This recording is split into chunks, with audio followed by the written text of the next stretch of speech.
Dans la forêt infinie, reflétée par ce qui reste d'eau sur les terres inondables, une ombre dorée se faufile. L'animal, d'abord à peine perceptible, apparaît bientôt. Il s'avance avec méfiance, sur le qui-vive.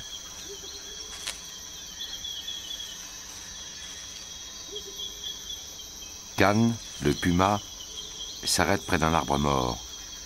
Sur l'écorce, il reconnaît une odeur puissante et familière, déposée par celui qu'il cherche depuis le début de sa traque. Le nez au sol pour ne pas perdre le parfum âcre qui le guide, il marche d'un pas de rôdeur.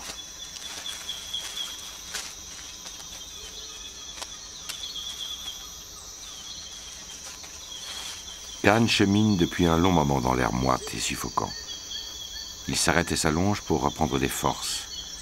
Il se sait parvenu près du but. Sa victime attendra bien quelques instants de plus.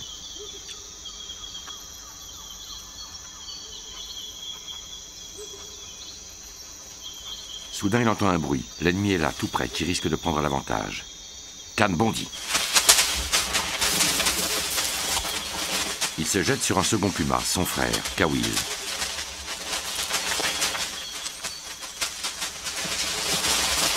Kawil essaie de s'esquiver, mais Khan a bel et bien gagné la partie.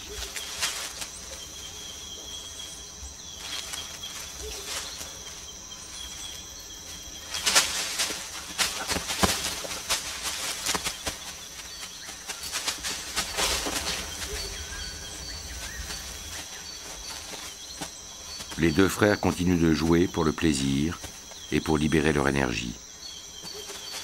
La chasse était un simulacre et la traque, une sorte de simulation.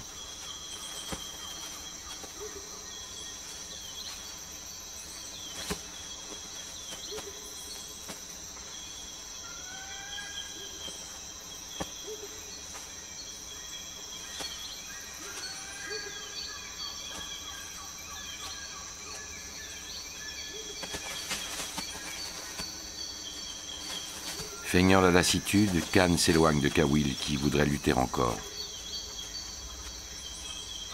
Au bout d'un moment, Kawil le rejoint, se tapit entre les arbres et, bondissant à son tour, prend une première revanche.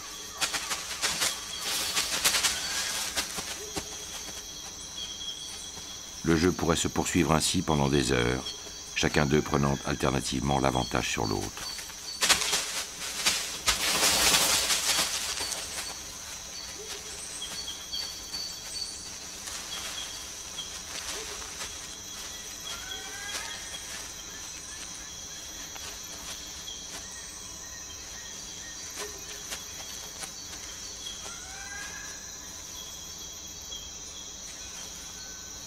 Kawil se purge en avalant des fibres végétales que son instinct lui prescrit.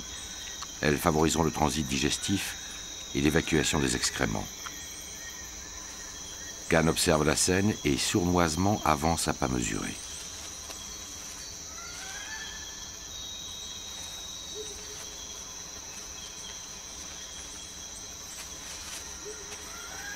C'est décidé. Khan attaquera par derrière son frère qui courbe l'échine et ne se doute de rien.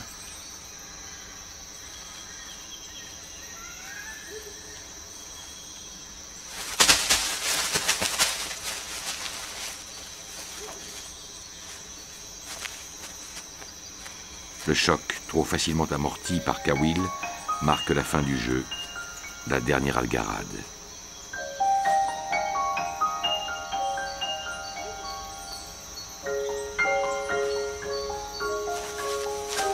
Ayant repris son souffle, Kawil se lève et vérifie avant de partir la fraîcheur des odeurs qu'ils ont déposées aux marges de leur territoire.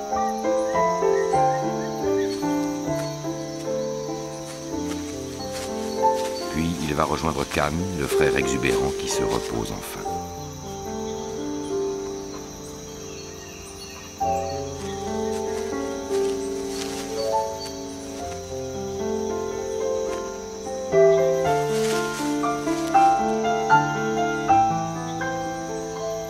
Il n'y a pas si longtemps, des taches noires maculaient leur robe fauve.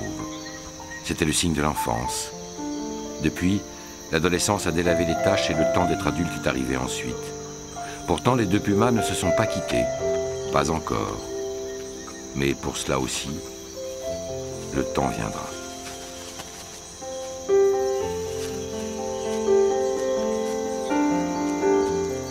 Khan et Kawil se donnent l'un à l'autre la force d'affronter le seul ennemi qu'ils puissent tenir pour plus fort qu'eux, la forêt géante et sombre. Car ces tendres tueurs au pelage d'or sont timides. Ils ne défendront pas leur territoire contre un congénère qui voudrait l'envahir. Ils ne voleront pas volontiers les terres d'autrui. Et si un puma inconnu passait près d'eux, ils se détourneraient pour ne pas avoir à le fréquenter. Ne rien attendre des autres, ne compter que sur soi et sur l'affection d'un frère. Ce bonheur suffit quand on est puma, dans la forêt géante et sombre.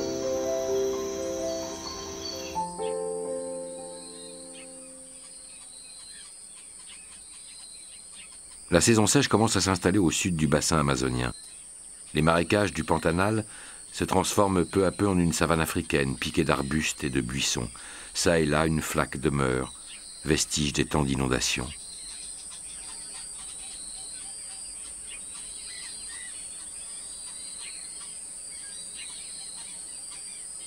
Dans le nid où ils sont nés, les 3 enfants de Joao, le jabiru, ont grandi. Leurs pattes ont une assise plus large et leurs ailes, bordées d'un liseré cotonneux, arborent un plumage d'une étoffe plus ferme.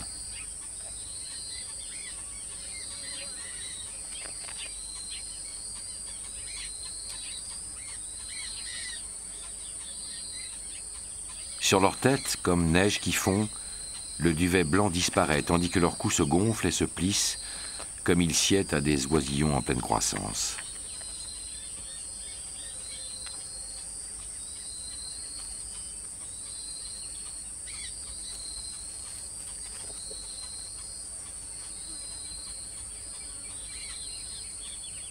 Les enfants de Joao ont accompli la première partie de leur parcours.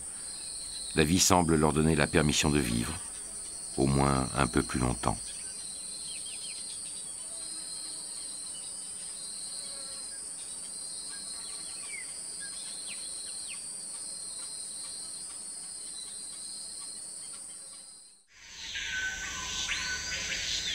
La forêt ne manque jamais d'eau, mais au fur et à mesure que baisse le niveau du fleuve, ces zones inondées, les varzeas, se transforment en une épaisse soupe végétale.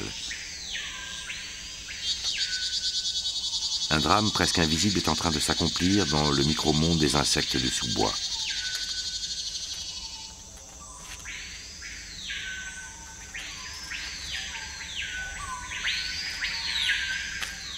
Une grande cigale est attaquée par une armée de fourmis rouges.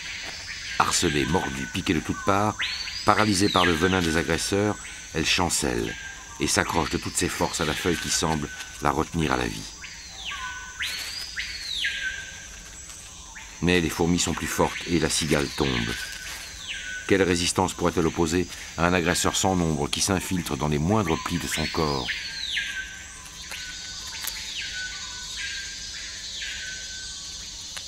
Torture indicible. Les fourmis sont partout, sur les ailes, les yeux, les flancs, le ventre. Le corps de la cigale n'est plus que le réceptacle de leur poison.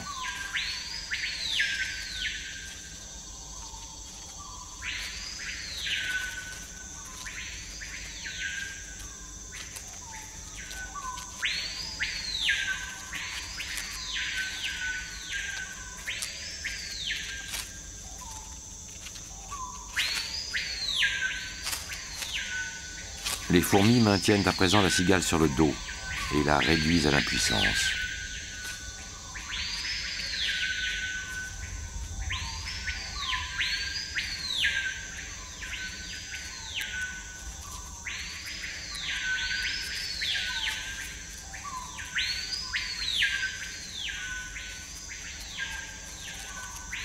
Déjà, à chaque articulation, des soldats commencent à entamer la chitine, c'est-à-dire la matière même du squelette externe. La cigale se débat, pathétique, mais elle ne fait que retarder la curée.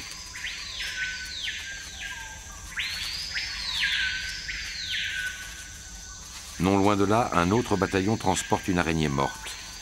Elle sera démembrée près de la fourmilière et les morceaux seront livrés à l'intérieur, les uns après les autres.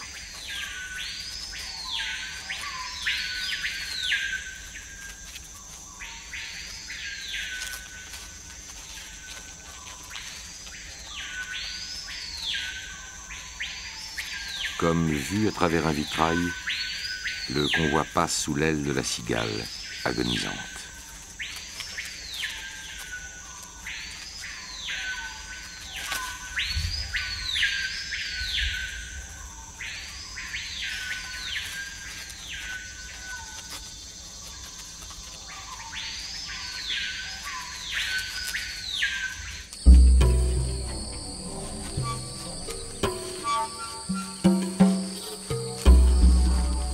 Seul peut-être le pire ennemi des fourmis pourrait, en changeant le cours des événements, sauver la cigale.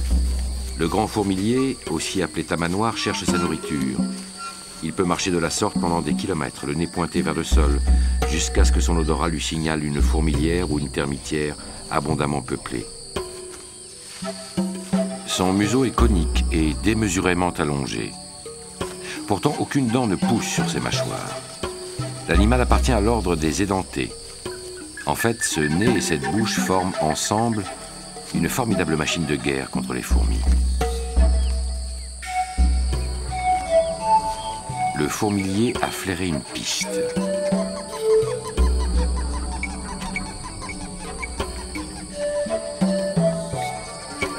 Sa langue visqueuse, extensible sur environ 60 cm, recueille au passage quelques fourmis égarées.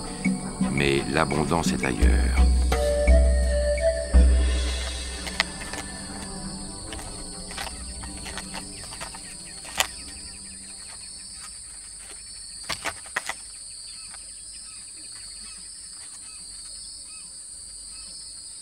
La langue du tamanoir, qui peut accomplir 150 allers-retours par minute, s'introduit dans les moindres creux d'une souche d'arbre ou d'une termitière. Les fourmis s'y collent comme sur un ruban adhésif que l'animal n'a plus qu'à ramener dans sa bouche.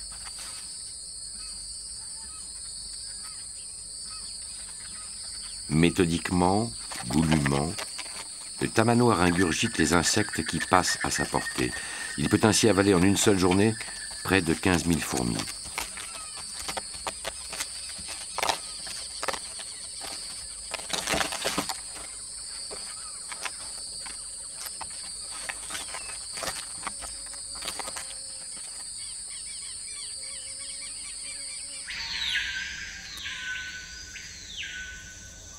Le tamanoir est passé plus loin. Il n'a pas mis en déroute les agresseurs de la cigale. Celle-ci est morte à présent et les fourmis entreprennent de la dépecer. Une patte est rapidement sectionnée. Une fourmi transporte le membre vers la fourmilière, mais le fardeau s'accroche au relief du terrain. Le renoncement n'est pas inscrit dans les gènes de la fourmi. Elle s'obstine.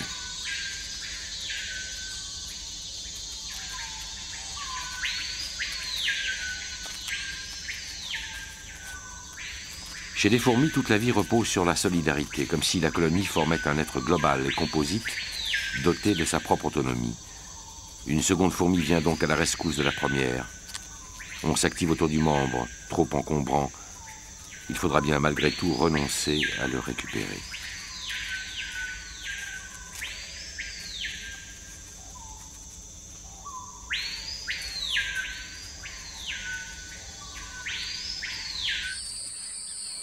Pendant ce temps, le tamanoir avale sur le sol des coulées de fourmis, comme s'il les lapait à grands coups de langue. La salive, qui rend sa langue gluante, est renouvelée en permanence.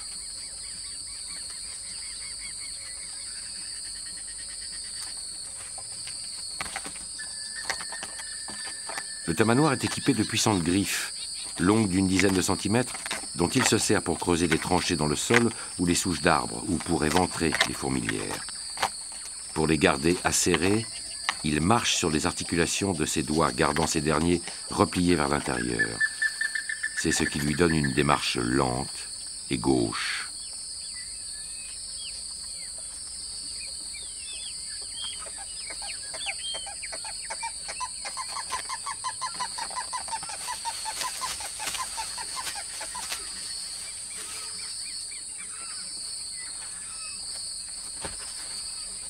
Le tamanoir est un gestionnaire avisé. Il se garde de détruire les fourmilières auxquelles il s'attaque. Il ne prélève chaque fois qu'une faible quantité d'insectes, environ 150. Et puis il passe à une autre fourmilière. Il peut ainsi venir régulièrement se réapprovisionner aux mêmes colonies, dont les populations se reconstituent rapidement après son passage.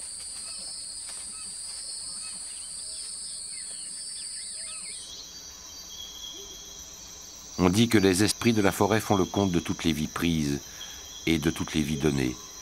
Ils en maintiennent l'équilibre coûte que coûte selon des formules connues d'eux seuls. Aujourd'hui, une vie sera volée. Les esprits de la forêt le veulent bien. La tragédie se jouera sans autre raison que celle-là.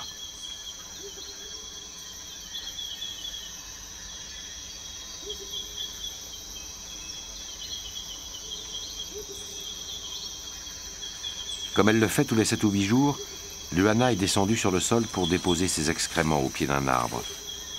On ignore les raisons de ce comportement. On suppose simplement que l'animal préfère attirer l'attention des prédateurs sur un autre arbre que celui où il vit. Ayant mis en œuvre ce stratagème, Luana rebrousse chemin. Plusieurs mois se sont écoulés depuis que Luana a donné le jour à un bébé. Pendant le premier mois, celui-ci ne s'est nourri que du lait maternel. Puis, Xada s'est habituée à manger des feuillages. Depuis quelques jours, elle s'est enfin décrochée pour la première fois du corps de sa mère.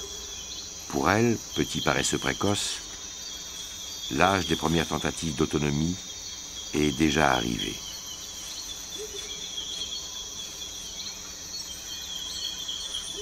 À présent, et bien qu'elle rejoigne régulièrement sa fille, Luana se retrouve elle aussi indépendante et solitaire. Son corps allégé repart à la conquête des arbres. C'est une nouvelle étape de sa vie qui commence.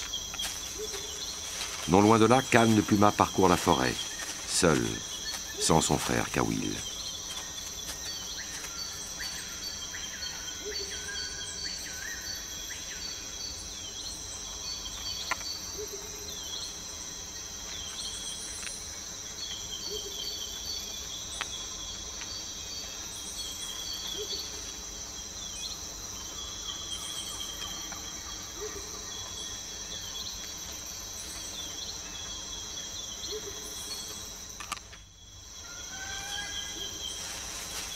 Attiré par la forte odeur que Luana laisse sur son sillage, Khan approche de l'arbre qu'elle a escaladé.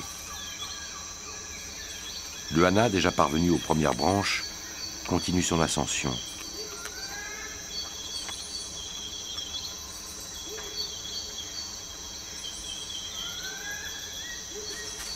Khan évalue la hauteur qui le sépare de Luana et décide de tenter sa chance.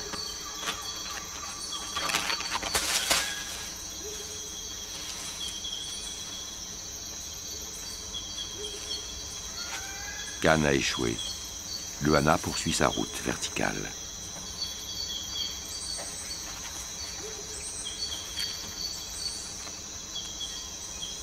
Khan se lance à l'assaut avec une telle violence que l'arbre en tremble.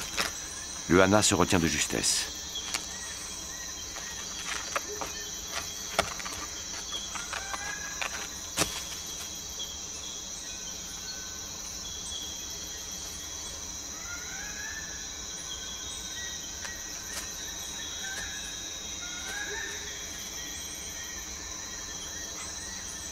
Khan considère furieux celle qui le nargue et s'éloigne de lui.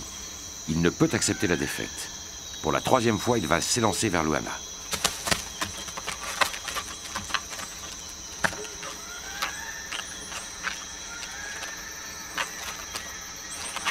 Cette fois, Khan est monté plus haut, mais la chute est plus dure. Coincé à la fourche de l'arbre, il doit manœuvrer pour s'en extraire et dégringoler vers la terre ferme.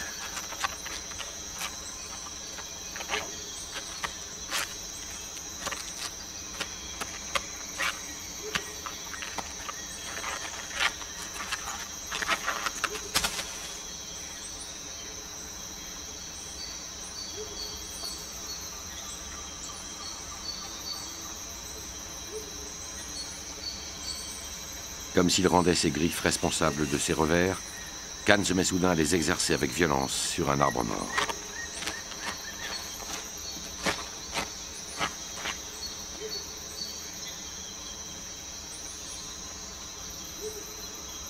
Luana, qui se croit hors d'atteinte, se met alors en tête de passer d'une branche à l'autre. Khan, très concentré, comprend alors que le paresseux lui offre peut-être une chance.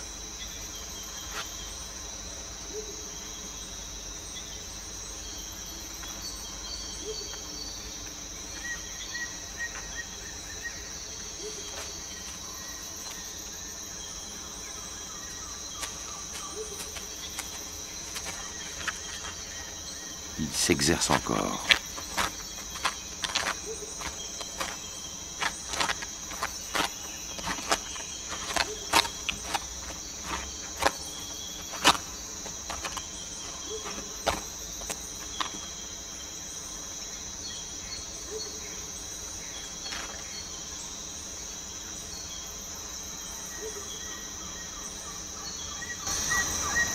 De nouveau, le puma prend son élan. Il bondit.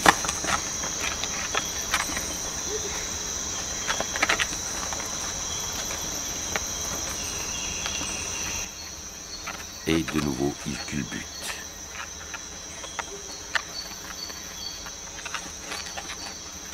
Khan est ivre de rage.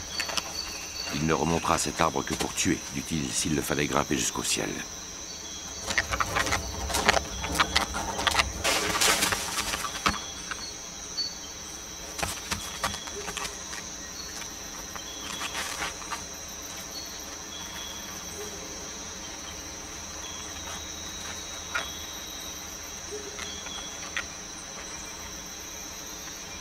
Le puma est suspendu dans le vide, seulement accroché à l'arbre par ses crocs, eux-mêmes plantés dans la chair de Luana. Le temps se fige. Plus rien ne se passe.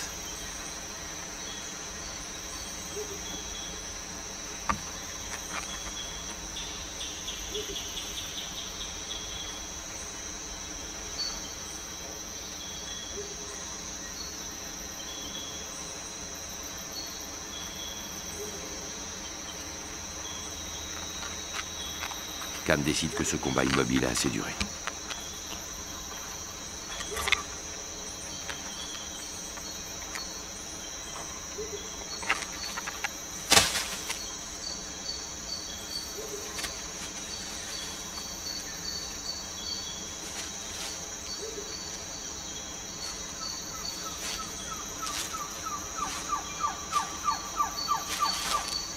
On dit que les esprits de la forêt font le compte de toutes les vies.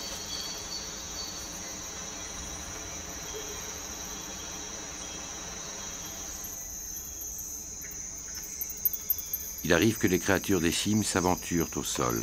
Elles ne le font pas volontiers. Pour elles, semblable expédition revient à se rendre à l'étranger sur une terre d'inconfort et de vulnérabilité. Ipixuna est un singe araignée femelle. Le singe araignée, aussi appelé attelle, est l'un des plus remarquables représentants de la famille des cébidés. Ipixuna, par exemple, bénéficie de membres disproportionnés, d'épaules aux articulations souples et d'une queue qui agrippe les branches comme un bras supplémentaire. Ces avantages se révèlent précieux au sommet des arbres, mais beaucoup moins au sol.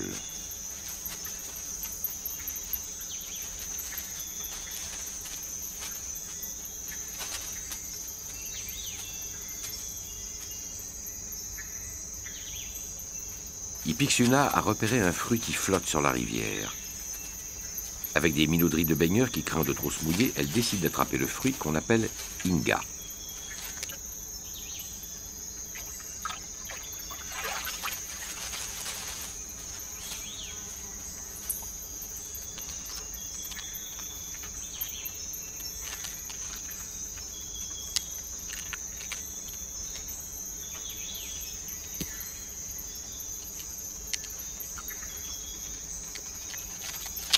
L'inga est constituée d'une grande cosse au creux de laquelle il faut aller chercher les fruits proprement dits.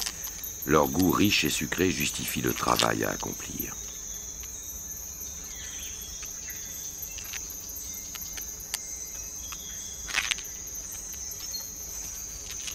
Un invité surprise se présente. C'est un saïmiri ou singe écureuil. Une partie du fruit lui suffira. Il la dérobe prestement, sans même qu'Ipixuna tente de l'en empêcher.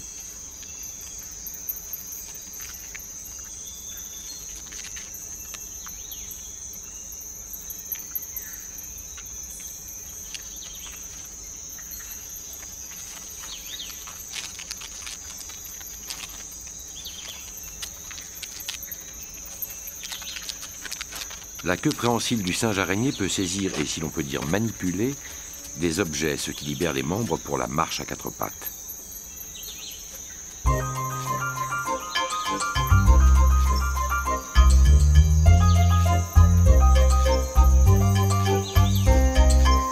Un Un peu plus loin, deux singes araignées procèdent à un épouillage mutuel. Pour celui qui est épouillé en premier, c'est l'instant du contentement. Pour celui qui épouille, celui de montrer sa soumission.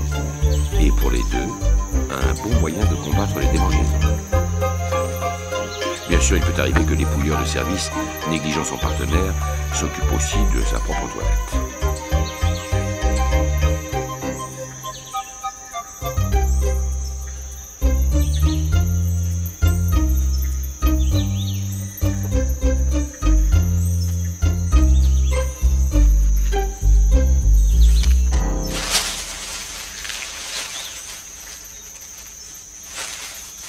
Ipixuna est en difficulté.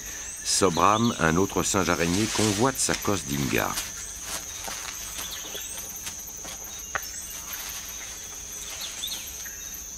Après un vigoureux corps à corps, Ipixuna fait valoir ses droits et se retire. Sobram, vexé de s'être laissé impressionner, revient vers elle et lui vole le fruit. Mais aussitôt il le relâche car Ipixuna le poursuit et le menace des pires représailles. Définitivement victorieuse, Ipixuna conserve son trophée.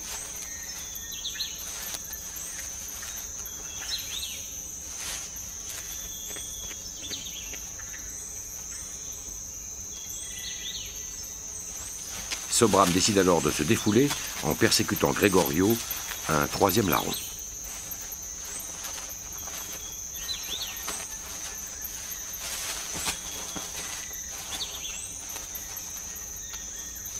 Excédée par une telle pagaille qui l'empêche de jouir de son morceau d'Inga, Ipixuna se précipite dans la mêlée. Elle tente d'aider Gregorio, mais ne fait en réalité qu'ajouter au charivari.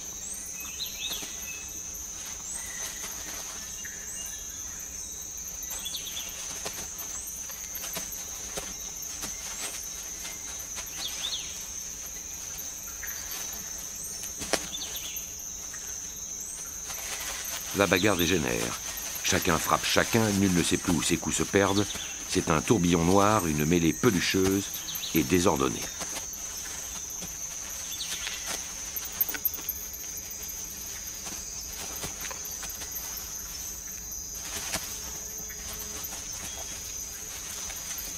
Bientôt le combat cesse, brusquement, sans qu'aucun des pugilistes sache pourquoi.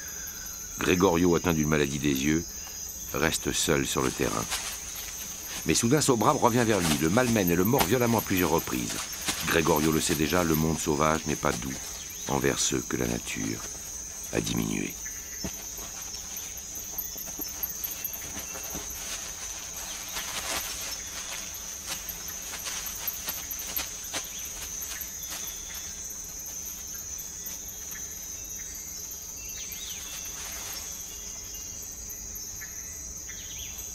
Fatigué de tant de luttes pour une cosse d'Inga, Ipixuna se couche à même le sol sur ses bras allongés en oreiller.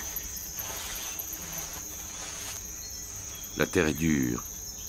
Drôle d'idée pour un singe araignée que de vouloir y dormir.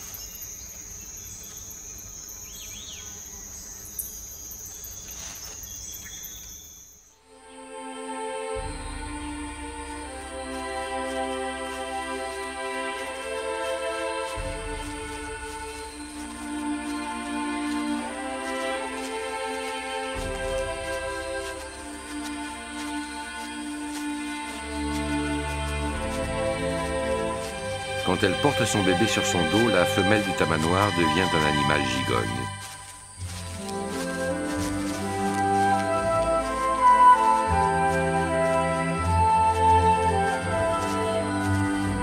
Un même peigne semble avoir brossé d'un seul geste deux formes chevelues et emboîtées l'une dans l'autre.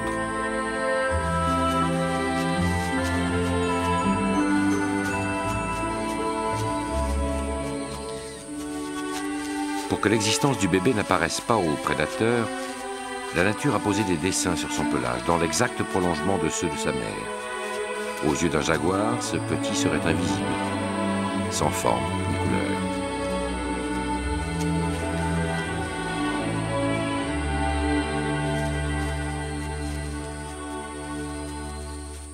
Le fourmilier vaque à ses occupations ordinaires.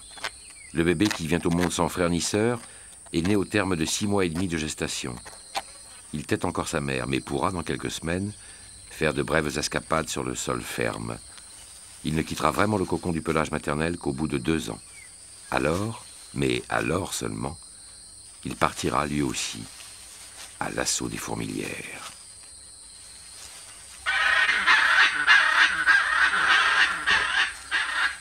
Brusquement effrayé par le cri rauque d'un ara, le fourmilier s'enfuit.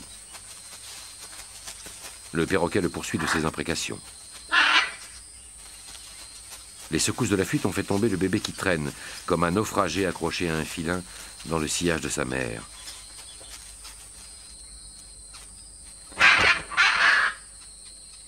Le tamanoir s'arrête juste le temps nécessaire au bébé pour remonter sur l'échine. La mère aide son enfant en relevant le grand panache de sa queue. Ce n'était qu'un incident de parcours, une péripétie. Mais pour le bébé accroché au filin de la vie, c'était la peur et le soulagement, l'effort et la victoire. Toutes les émotions du monde.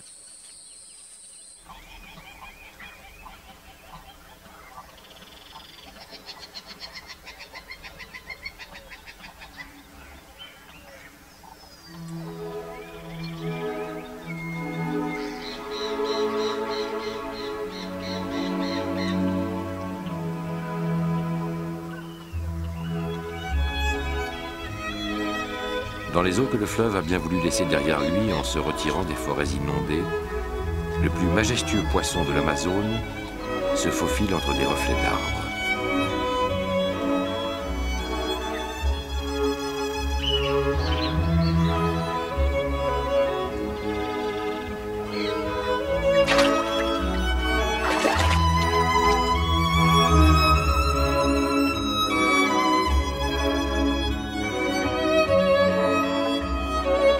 Chez les piraroucous, les plus grands spécimens peuvent mesurer jusqu'à 4 mètres et peser jusqu'à 170 kg. Le piraroucou est le plus grand poisson d'eau douce de la planète.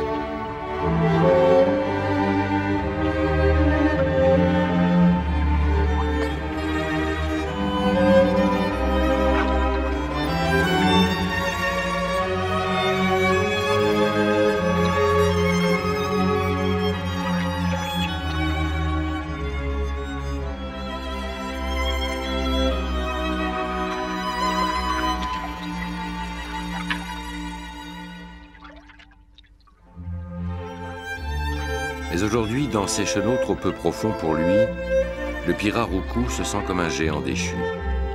Son monde a rétréci. Seul le fleuve était à sa mesure. Dans ses flaques, il apparaît humilié, exilé. Son instinct lui dit cependant qu'en cherchant bien, il retrouvera peut-être à travers le labyrinthe des eaux le chemin du grand fleuve. Peut-être entraînera-t-il avec lui ceux de ses congénères que le fleuve a semblablement abandonné.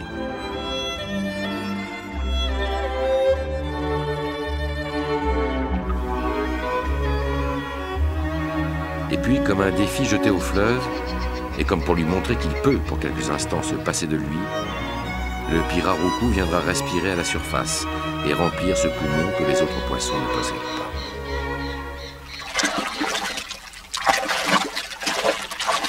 Ce poumon qui complète les branchies et lui permettra peut-être de coloniser la Terre dans quelques millions d'années.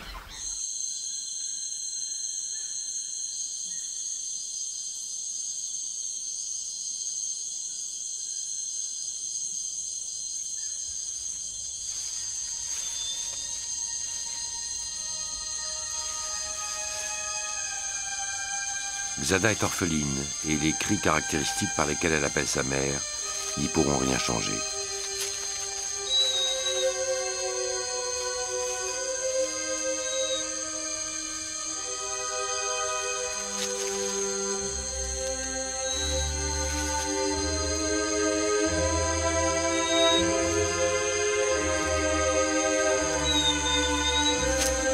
Xada est orpheline parce que le mot justice n'a pas de sens dans la nature. Xada est orpheline parce qu'un puma avait faim. Xada est orpheline parce qu'il faut parfois qu'un animal meure pour qu'un autre animal vive.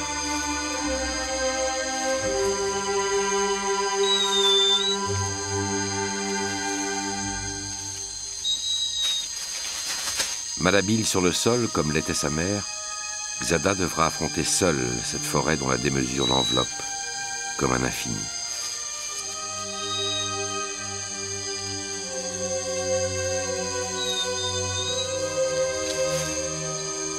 Zada vivra, car pour elle, le temps de l'indépendance venait d'arriver. Zada héritera le territoire de sa mère. Elle continuera de manger les feuillages préférés de Luana et les arbres l'accueilleront comme une sœur.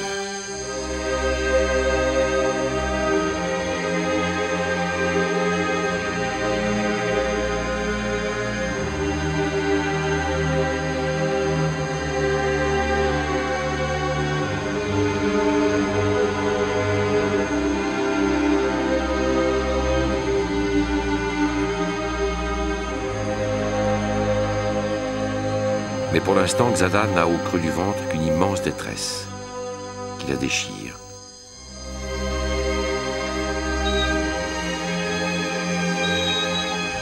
Xada devra continuer d'apprendre, devenir plus forte, plus dure. Savoir que quand le danger est là, il faut monter plus haut et ne jamais se croire protégé par la hauteur des branches où l'on se tient.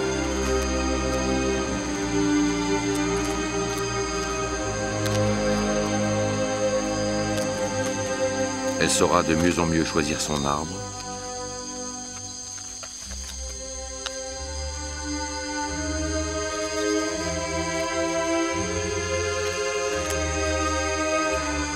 Elle perfectionnera son étreinte.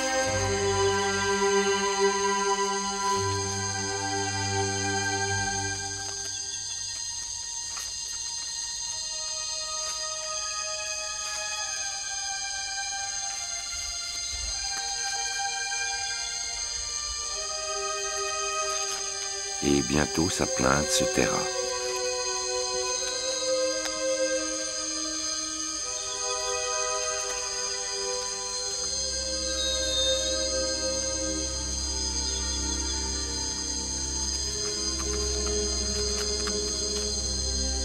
Zada sait désormais que la forêt ne donne jamais ses chances à la clémence.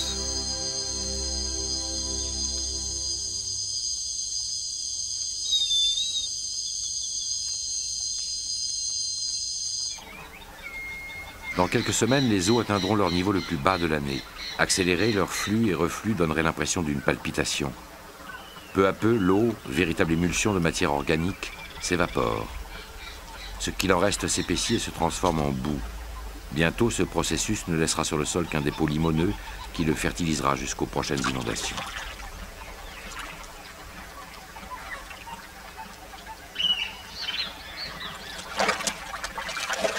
Pris au piège, le Pirarucu s'embourbe et suffoque.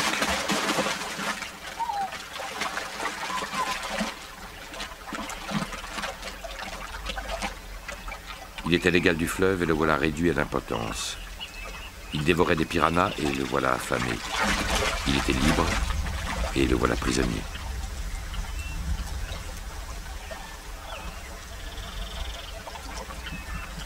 Enfin, après tant de vains efforts, le poisson géant, exténué, parvient à localiser une brèche, un écoulement qui conduit à une eau plus profonde.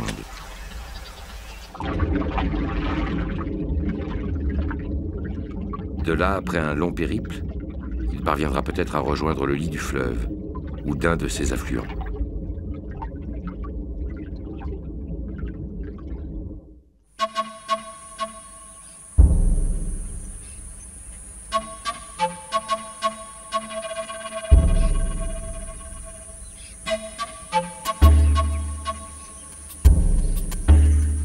La baisse des eaux profite au plus grand fauve des marécages, l'anaconda. En effet, les proies deviennent plus nombreuses dans une eau raréfiée et leurs chances de s'enfuir se réduisent.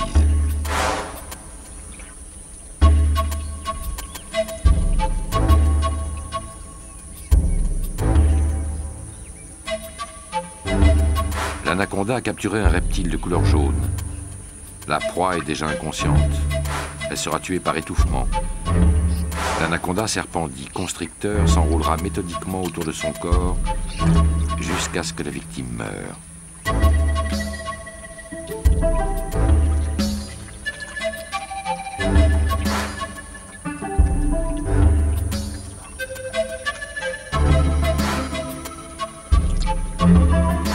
De la tête à la queue, l'anaconda est une véritable machine à étouffer. La puissance et la souplesse de ses muscles ne laissent guère de chance à celui qui s'y est laissé enfermer.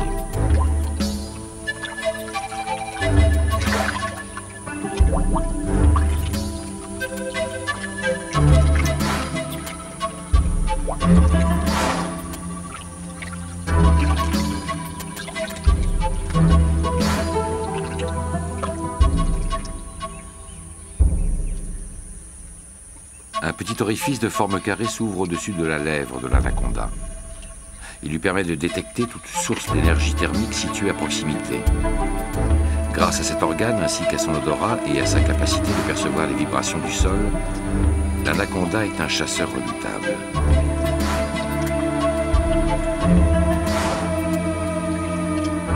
Pourtant, son activité de prédation est limitée par un métabolisme économe.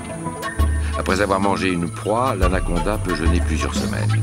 Et même quand une disette le prive de nourriture pendant plusieurs mois, son amaigrissement est à peine perceptible.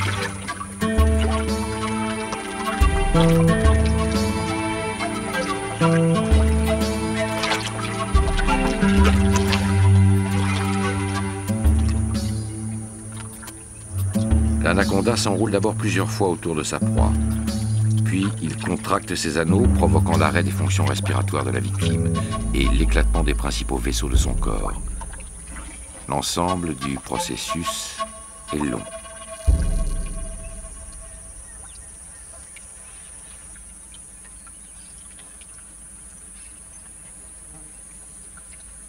Quand il est accompli, le serpent prend quelques repos avant même de songer à ingérer son repas.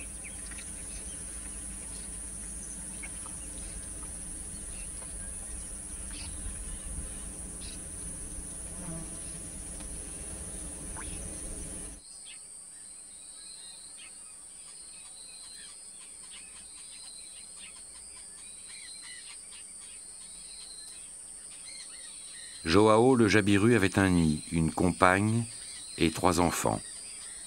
Depuis, le temps a fait son œuvre.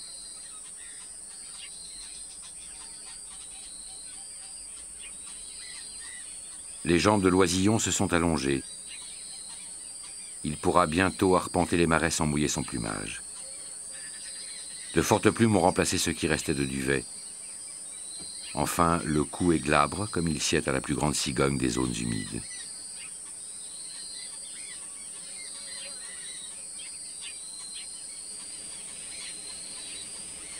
Mais Joao, qui en avait élevé 3, n'a plus qu'un seul fils. Seule la forêt sait ce qui est advenu aux 2 autres. Sont-ils tombés du nid par accident? Leur frère, plus vigoureux, les en a-t-il repoussés? Ou un oiseau de proie leur a-t-il ôté la vie?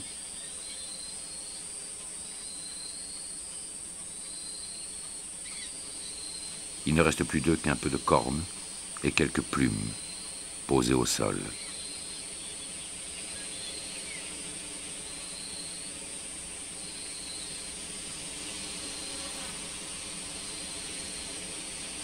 Le vent se lève entre les palmes des arbres, emportant le dernier duvet d'un oiseau mort. La forêt ne donne rien, qu'elle ne reprenne un jour.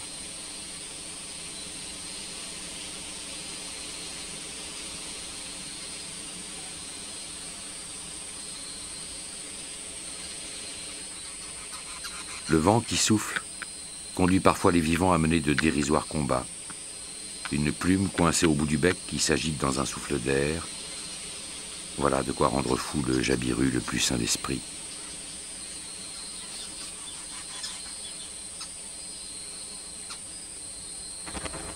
Sous ses pieds, le jeune oiseau peut sentir des étrangers qui s'agitent. En effet, de nouveaux venus ont fait leur nid dans l'épaisseur même du nid des jabirus. Les perruches évitent souvent de cette manière d'avoir à construire elles-mêmes leur habitation. Un nid de pic au creux d'un arbre, une cavité au sommet d'une termitière ou un trou à la fourche de 2 branches leur conviendront. Quelques brindilles à déplacer, un aménagement intérieur à améliorer et le tour sera joué. On pourra alors vaquer à ces occupations sociales qui se traduisent par de grands concerts de cris.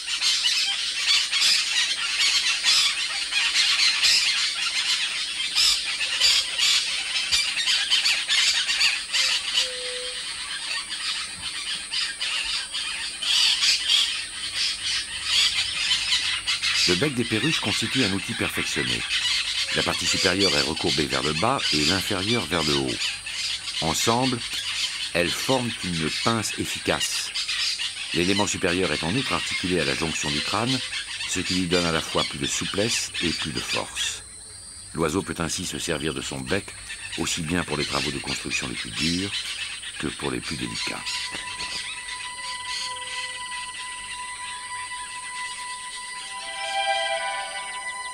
Désormais seul au nid, puisque sa mère elle aussi a disparu, l'oiseau semble s'ennuyer.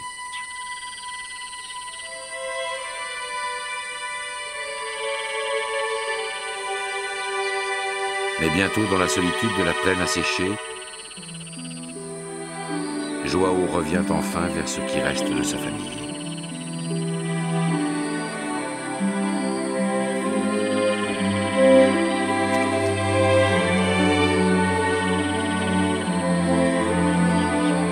Le père et le fils commencent à se ressembler, à offrir à la caresse du vent la même silhouette qui se découpe comme un hiéroglyphe sur la carte du ciel.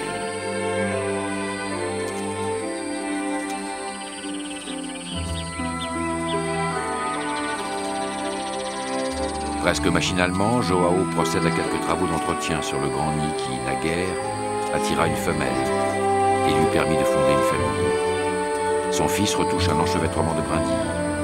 Il possède déjà, lui aussi, l'instinct des bâtisseurs.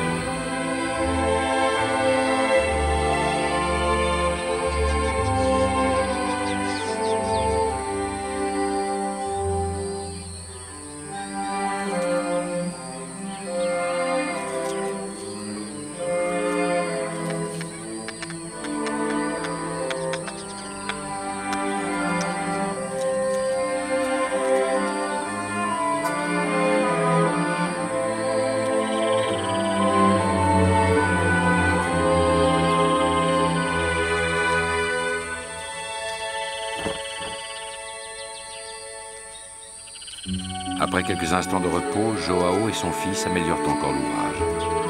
Il reste toujours une brindille à déplacer, un raccord à consolider. Il faut s'obstiner à courber une branche rétive ou à retisser une paroi qui se défait. Il faut encore et encore accomplir minutieusement la tâche obscure et parfois inutile à laquelle on a été destiné.